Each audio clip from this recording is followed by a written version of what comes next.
టాలీవుడ్లో junior NTR fan following గురించి చెప్పాల్సిన అవసరమే లేదు. తారక్ విషయంలో మేకర్స్ ఏమైనా పొరపాటు చేస్తే చాలు సోషల్ మీడియాలో ప్రశ్నల వర్షం కురిపిస్తారు.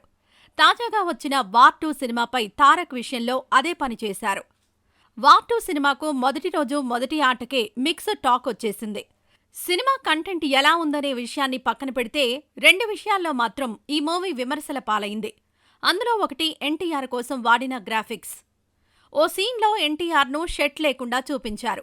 8 ప్యాక్ బాడీలో కనిపించిన ఎన్టీఆర్ ఎందుకో చాలా కృత్రిమంగా కనిపించాడు. ఈ విషయంలో భారీగా గ్రాఫిక్స్ వాడారంటూ సోషల్ మీడియాలో విమర్శలు మొదలయ్యాయి.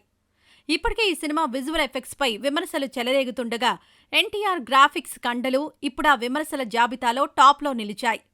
ఈ 8 ప్యాక్ బాడీ గ్రాఫిక్స్కు ఎలా ఓకే చెప్పారంటూ చర్చ మొదలైంది. మరోవైపు సినిమాలో తెలుగు డబ్బింగ్పై కూడా విమర్శలు చెలరేగుతున్నాయి. ఎన్టీఆర్ సినిమా కాబట్టి టికెట్ రేట్లు పెంచినా డబ్బులు పెట్టి సినిమా చూసే బాధ్యత తమకుందని, కనీసం డబ్బింగ్ విషయంలోనైనా కేర్ తీసుకోవాల్సిన బాధ్యత మేకర్స్కు లేదా అని ప్రశ్నిస్తున్నారు ఫ్యాన్స్.